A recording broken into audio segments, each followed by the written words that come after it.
ZUIICHI pulled up nicely from Ballarat, and it's going to be accepted for Friday down at Geelong. There's a 13 maiden. I would have thought that was the ideal next step from the 1200 the other day.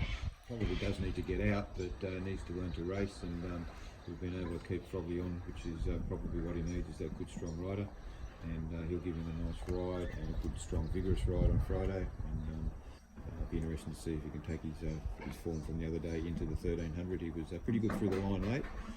Circumstances of the race pattern on the day probably didn't do him any harm at Ballarat, but in saying that, he still had to do the job, and his last 50 metres was quite nice.